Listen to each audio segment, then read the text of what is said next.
voltamos com mais um Sala de Entrevistas. Hoje o nosso convidado é Wagner Hoffmann, ele que é psicanalista e filósofo. Nós estamos abordando o tema sobre ansiedade. Wagner, existem outras técnicas, além da terapia, para se tratar a ansiedade? Sim.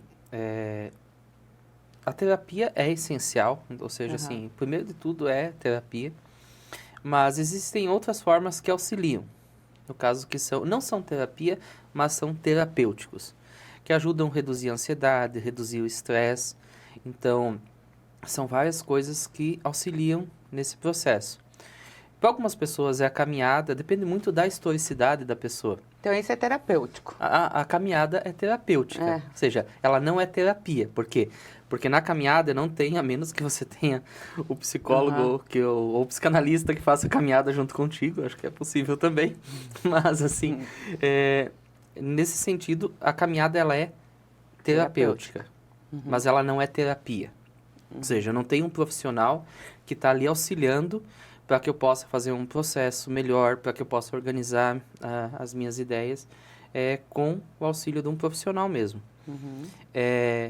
Mas ela é terapêutica. Então, essa é a diferença da terapia e da terapêutica. Também, por exemplo, tomar um banho. Hoje eu vou me dar o luxo de não sei o quê, mas terapêutico. E inclusive, nós, nesse mês agora, nós estamos abrindo no Instituto Hoffmann os grupos de meditação filosófica. Olha só. Então, existe a meditação, que é uma forma já milenar, que também tem... É de terapia a meditação? Sim, que é uma forma terapêutica, né? Então, que já existe no Oriente há muitos anos. Sim. E que é usada também no Brasil, é usada em vários países do mundo. E existe a meditação filosófica. Como que funciona? A meditação filosófica, além dela ter os elementos que são da meditação, ela vai trabalhar também com outras questões sensoriais, utilizando-se de filósofos, da reflexão desses filósofos. Então, você vai refletir sobre alguns textos do Sócrates, alguns textos do Aristóteles, lá ele vai falar, conhece-te a ti mesmo, ou seja, como que eu me conheço, como que eu me observo, e você vai fazer um processo de meditação nisso. Também a gente utiliza na meditação filosófica também algumas obras de arte, ou seja, para que ele estimule outros dados sensoriais também. Então, é uma forma terapêutica muito importante para ajudar as pessoas que estão sofrendo com ansiedade, que estão sofrendo com a depressão, além do trabalho da psicoterapia, eles também têm esse outro apoio que ajuda eles a lidar, que é, no caso, também a meditação filosófica. Essa meditação, ela é individual ou pode se fazer em grupo? Então, a meditação filosófica, ela pode ser feita individual também. Mas nós percebemos que a meditação filosófica feita em grupo, agora nós vamos ter a nossa primeira turma de meditação filosófica no Instituto Hoffmann, e a gente percebe que um grupo pequeno, ele auxilia em vários elementos, ou seja, você vem participar junto com aquele grupo, você está interagindo com aquele grupo. No final da meditação vão surgindo perguntas, vão surgindo demandas também, que vão sendo trabalhadas também na coletividade. Então, isso é muito bacana, porque reforça um pouco o senso de comunidade também. Ou seja, eu pertenço a um grupo. Às vezes, se a pessoa fosse individual fazer, talvez aquele dia da semana ela não fosse fazer a meditação dela. Mas ela vai lá, ela tem outra pessoa que ela conhece lá e ela se sente mais motivada. Assim como as pessoas que têm os amigos que vão na academia, as pessoas que têm o amigo que vai no Pilates junto. Então, quando você tem um amigo, você tem um conhecido lá, você se sente mais animado a participar, você vai mais vezes durante a semana. Então... Essa troca de experiência é muito válida, né? Exatamente. E porque os dados sensoriais também são diferentes. Então, a gente trabalha, por exemplo, a análise de um filósofo como temática para aquele encontro. A percepção que eu, enquanto psicanalista, vou ter daquele pensamento do filósofo é a percepção, talvez, que uma das pessoas que esteja lá participando seja outra. E o que é mais bonito é essa troca. Porque ele está refletindo a partir da sua existência a partir da sua historicidade, da sua vivência, das suas experiências de vida, de alegria, de dor, de sofrimento. E ele está partilhando isso e auxiliando também outras pessoas que talvez estejam nesse processo. Uhum. Porque, assim, todos os sentimentos, eles têm uma duração, né? O sentimento de alegria, ficar somente alegre também não é... mas a tristeza também. E é importante refletir também sobre isso. Se a pessoa está vivendo um momento de tristeza, esse momento de tristeza não é para sempre. Ela está num momento de tristeza. Ou seja, esse momento pode acabar. E é importante ela fazer essa análise, fazer essa meditação e perceber assim, eu já passei por outros momentos da minha vida em que eu passei por momentos de tristeza e eles acabaram. E eu superei, né? E eu superei. Isso fortalece o seu eu, fortalece a sua existência e ajuda ela a viver melhor, a viver com mais alegria na sua vida. Uhum. E também nós ficamos muito tempo isolados, né, Wagner, durante a pandemia, né? Agora nós queremos nos encontrar, estar em grupos, né? Você percebe que pós-pandemia, assim, aumentaram os níveis de ansiedade ou o que você percebeu alguma diferença? O isolamento em si, ele causou um fenômeno para algumas pessoas. Para algumas pessoas foi fantástico, ele pôde trabalhar em casa sozinho, e ele se sentiu muito feliz nisso. As pessoas mudaram um pouco os hábitos delas? De forma de pensar, assim? Estão mais doentes mental ou não? É difícil fazer essa análise porque isso é uma coisa que vai um tempo maior para a gente perceber. Tá. Então, mas a gente percebe que é diferente. As pessoas que passaram a pandemia, elas vivenciaram um momento histórico, existencial na vida delas. Elas são pessoas diferentes depois da pandemia. Uhum. Isso tanto pode ser positivo como pode ser negativo. Uhum. Para algumas pessoas, elas buscaram, não, agora eu posso viajar mais. Outras pessoas, não. Outras pessoas, eu vou me cuidar mais, eu vou me expor menos. Então, assim, cada pessoa, ela age de uma maneira. Então, não tem como dizer assim que... Mas a pandemia fez com que todas as pessoas refletissem um pouco sobre a vida delas, sobre a existência delas. Porque a pandemia nos trouxe muito medo, né? E como a gente falou, o medo é primo irmão da ansiedade, né? É que nós vivemos numa sociedade que o que é a segurança dentro da sociedade, o que é a verdade que nós construímos, né? Nós criamos uma segurança num calendário que tem segunda, terça, quarta, quinta, sexta, sábado e domingo. E que repete a segunda, mas nunca é a mesma segunda. Uhum.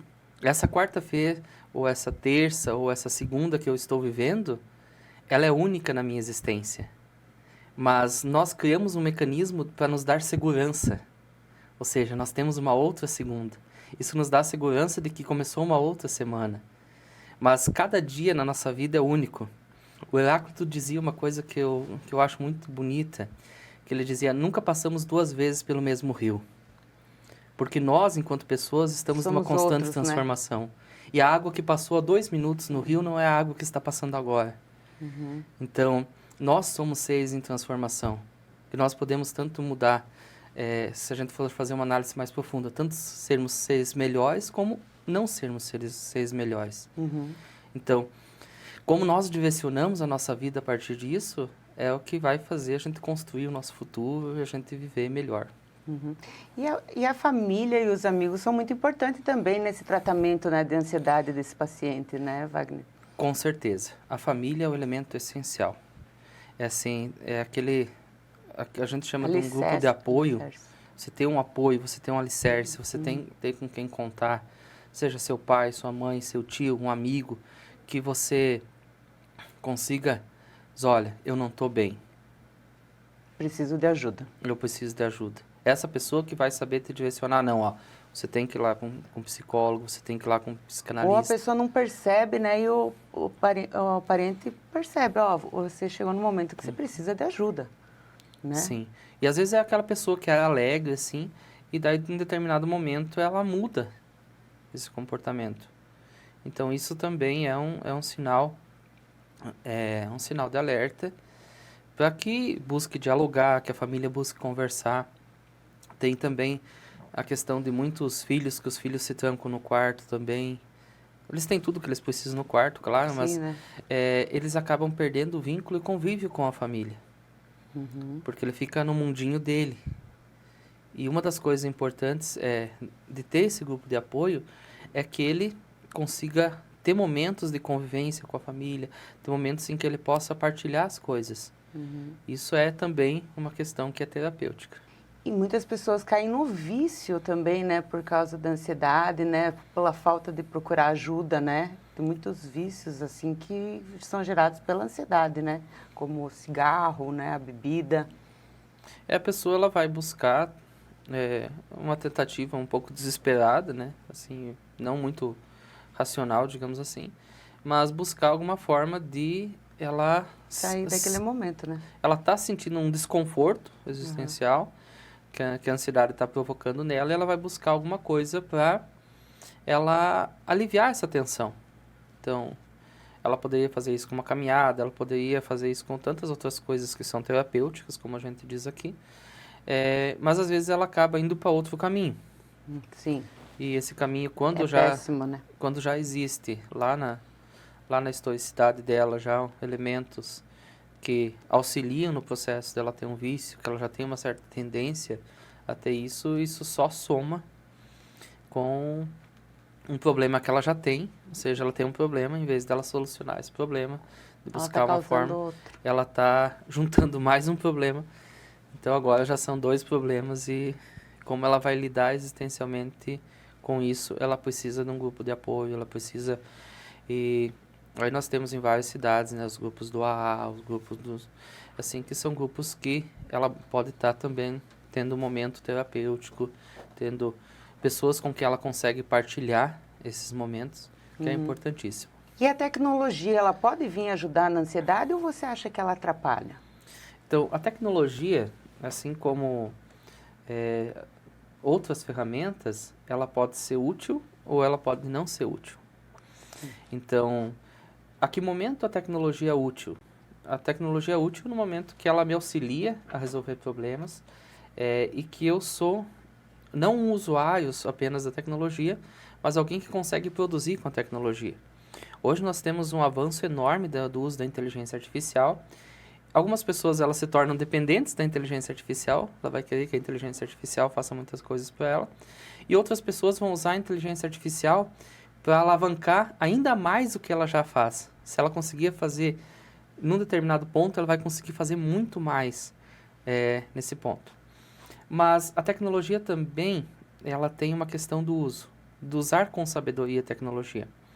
Por exemplo, no Instituto Hoffmann é utilizado também, tem a psicóloga que trabalha, com o óculos de realidade virtual, que é usado para terapia.